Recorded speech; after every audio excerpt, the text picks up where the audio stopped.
Hablaremos hoy de la niebla de Londres. Así que empecemos por Tácito, que fue tal vez el primero en mencionar la niebla de Londinium en su crónica de la invasión de César. Según algunos, esa bruma ha estado en Londres desde el comienzo de la ciudad. Muchos siglos después de César, el fenómeno natural recibió el agregado del humo de las chimeneas. Es que parece que por asuntos de presión, que no viene al caso explicar, digo de la presión de la atmósfera, ¿no? Los humos de las casas o de las fraguas y de las quemas no se elevan en Londres. No me pida que se lo explique, porque tendría que ponerme de novio con usted. No, déjelo así. Pero ya lo entendí. No se levanta el humo en Londres. Y entonces la niebla de Londres en los momentos en que más chimeneas había y más carbón se quemaba, era verdaderamente espesa. Ya en 1257, Leonor de Provenza, la mujer de Enrique III, se quejaba del humo y la contaminación de Londres. Y en el siglo XVI se dice de Isabel I que se sentía profundamente triste y enojada por el sabor del humo de su capital. Eran como ecologistas avant la lettre. Cuentan que por esos tiempos de Isabel, ¿no?, la cifra de las chimeneas domésticas había aumentado mucho y que esas chimeneas eran algo superfluo, porque servían para sacar el humo de los hogares, pero solo para depositarlo en las calles de un modo más o menos definitivo. El humo no se iba nunca. Dice el cronista que el tiraje del cielo de Londres, qué extraordinario, hablar de que el cielo tiene tiraje. Bueno, no funcionaba correctamente, no funciona correctamente. Y que la bruma natural y el humo son imperecederos. Un detalle, había vendedores de niebla. Algunos mercachifles consideraban que la niebla era un preventivo contra la madera podrida y un salutífero.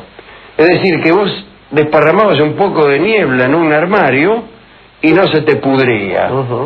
Y, por otra parte, aspirando niebla de un frasquito, conseguías mantenerte saludable durante toda la existencia.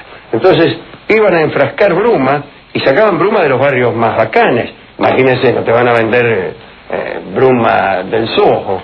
Vendían bruma de los barrios acomodados, y ahí la gente pobre se la respiraba y pensaba que no solamente adquiría salud, sino que de algún modo se contagiaba la prosperidad de los pobres, de los ricos de aquellos barrios. A principios del siglo XVII se consignaron numerosas quejas. Dice la crónica que el rey Jaime I quedó conmovido de compasión por el mal estado de la catedral de Saint Paul, por el hollín que tenía, ¿no? Decía que el hollín era un signo del avance del diablo, y yo creo eso también. ¿Sí? Cuando una cacerola está tiznada, es que el diablo anda cerca, Rolón. Sí. Usted como psicoanalista lo debe saber mucho mejor que nosotros. Ratifique, Rolón. No, es decir, el tizne en una catedral significa justamente que el diablo anda rondando aquel lugar santo para ver si encuentra un resquicio para introducir su maldad. ¿No es así, doctor? No, bien, es verdad. Lo dicho, un signo diabólico. Otros decían que era peligroso, y tenían razón en esto. Era peligrosa la niebla porque impedía ver los síntomas del fuego. Si todo estaba cubierto de niebla, era difícilmente visible cualquier humo novedoso, y entonces los bomberos recién se enteraban de los incendios cuando ya estaba todo hecho cenizas. Otro problema era naturalmente el de la visibilidad. En 1873 se produjeron 700 muertes por accidentes de tránsito, o solamente de tránsito, debidos a la niebla. Hubo 19 niatos que murieron porque se cayeron al río, y se cayeron por no verlo. Venían caminando creyendo que no estaban en la vecindad del Tames, sino que estaban, por ejemplo, en Piccadilly Circus. Y no, estaban cerca del río, se caían al río, y cuando advertían su error, ya era demasiado tarde. La niebla permitió ocultar con más facilidad los robos y las violaciones, que crecieron en una escala sin precedentes, especialmente en la peor de las décadas de nieblas que se recuerda, que fue la de 1880. Fueron precisamente esos los tiempos del asesino de Whitechapel, de Jack, el Destripador. Los habitantes de Londres conocían incluso distintos tipos de niebla. Había una especie negra, niebla negra, sí. Otra más bien verdecita, una variedad amarillenta y otra vulgar y gris.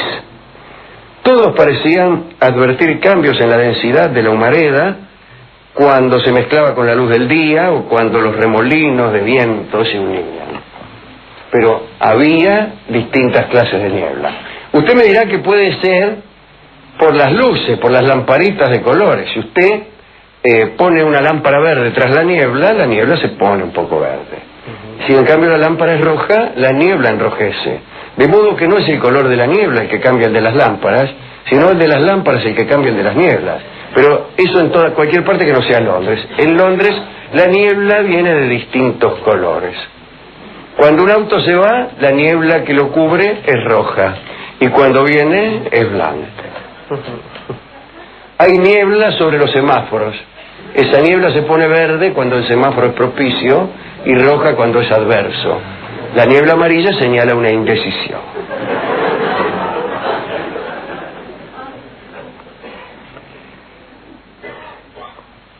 La niebla fue importantísima en las novelas con ambiente londinense. Siempre se consideró como una peculiaridad de Londres. Era una emanación única en la que en alguna época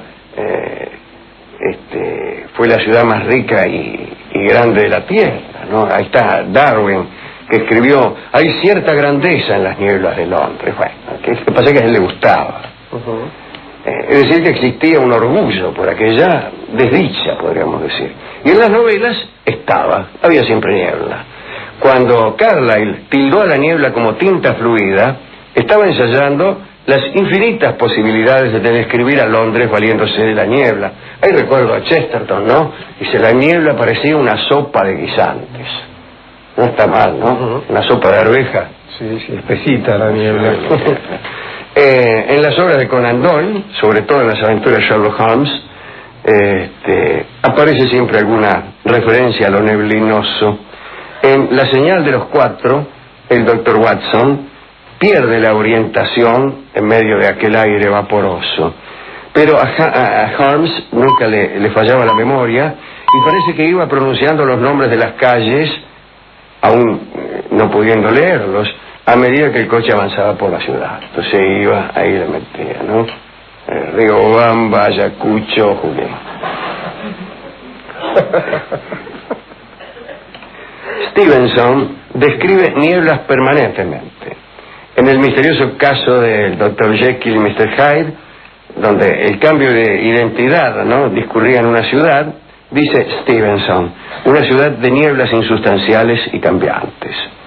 Elizabeth Barrett Browning escribió acerca de la mezcolanza nebulosa de la ciudad como algo que borraba todas las señales y símbolos de la capital, difuminando agujas, puentes, calles y plazas como si una esponja los embebiera.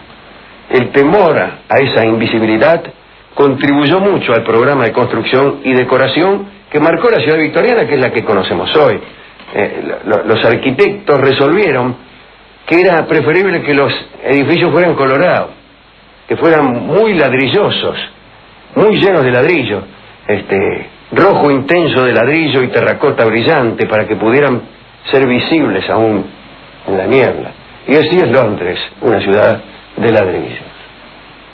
Había quienes exaltaban las virtudes de la niebla. Cuando el pintor Monet viajó y vivió en Londres, ¿no?, allá por 1900, fue para pintar la niebla. Escribió: lo que me encanta de Londres por encima de cualquier otra cosa es la niebla. Es ella la que otorga a la capital su suntuosidad.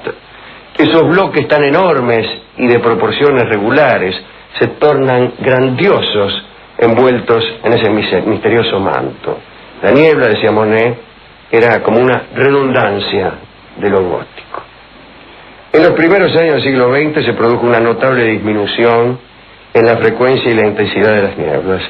Algunos atribuyen ese cambio a la progresiva aparición del gas, de la luz eléctrica para sustituir al carbón. El caso es que ya no hay en Londres niebla como había.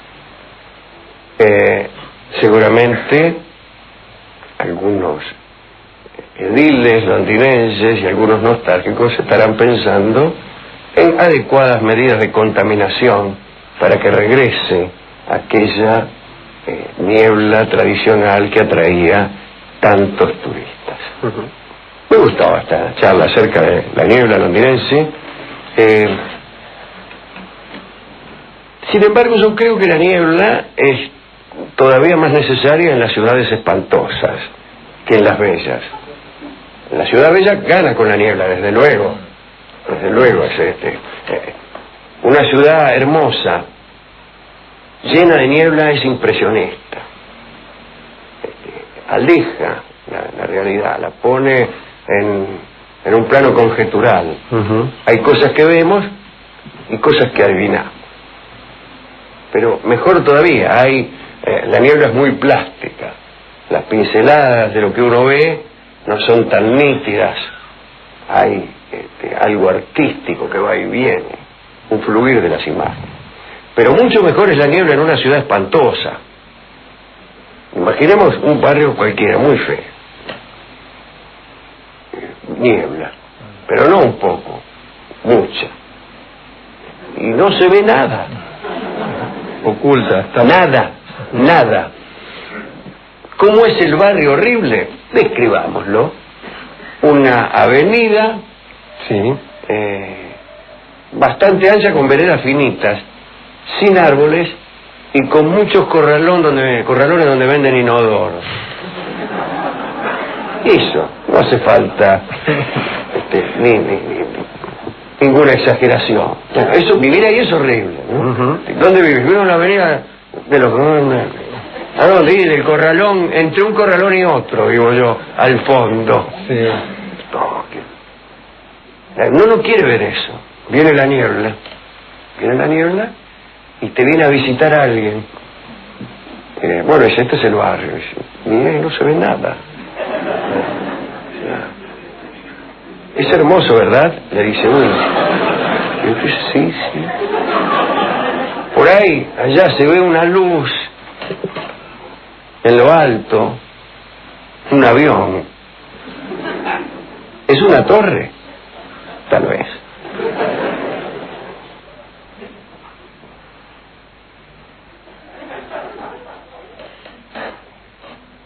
Conviene desatar neblina sobre lo peor que tenemos.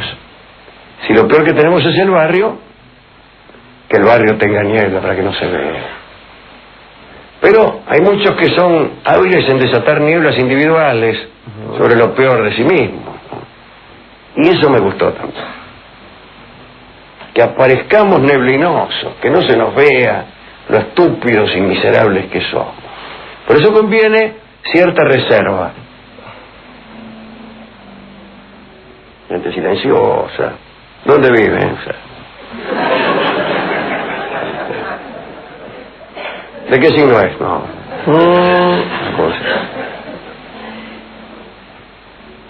¿Dónde va a bailar? Ninguna parte. Y entonces aparece una neblina y por ahí pasa una moto por la esquina y alguien nos mira, ve la luz y dice, ¿es su alma? Y uno dice, puede ser. Todo porque hay niebla. Pero es necesaria la niebla. Sin niebla no hay amor. Sin niebla no hay amor. Por favor, le pido a mis numerosos dioses que me llenen de niebla el camino para ver luces del alma donde solo hay motocicletas.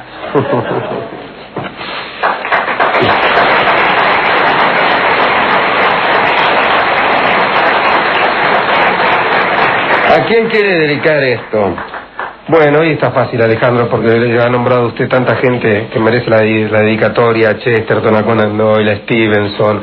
Y si me permite también, de un modo personal, a algunos amigos queridos que sé que disfrutan mucho cuando andan paseando por Londres. Bueno, muchas gracias.